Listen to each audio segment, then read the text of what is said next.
well, at least Sonic looked like Sonic. Hey, I'm Amy and welcome back. Talking about the new Sonic movie. It's not new, it's like a month old. We're gonna talk about the Sonic movie today because of my new schedule of just filming whatever I want to every week.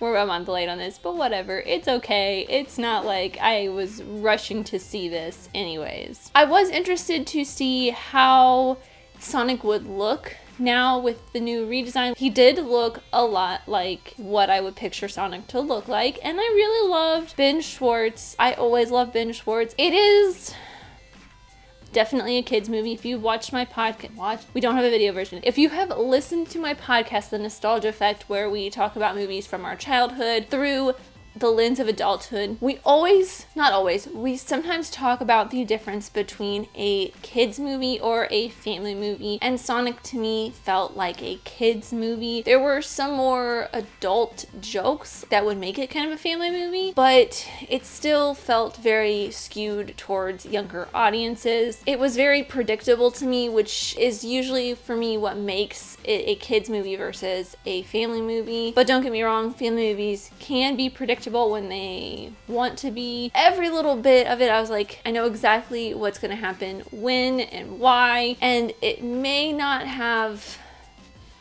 I predicted pretty much certain steps throughout the film, but at the same time, most people could probably see what happens in this film coming from a mile away, but it didn't really sit right with me. There were some funny jokes, but it also very much just felt like some of those jokes were in there for the younger audiences. I don't know. James Marsden was okay, I guess. Jim Carrey. I somehow forgot that he was in this. I saw this 2 weeks ago and I'm just now recording this. Jim Carrey felt like the old school Jim Carrey that I grew up watching. He was probably my favorite part of this, besides just hearing Ben Schwartz's voice, because Jim Carrey felt like the Jim Carrey that I knew growing up, but at the same time, a lot of what he was doing was very much jokes focused on the kids kind of thing. There were also a ton of corny dad jokes that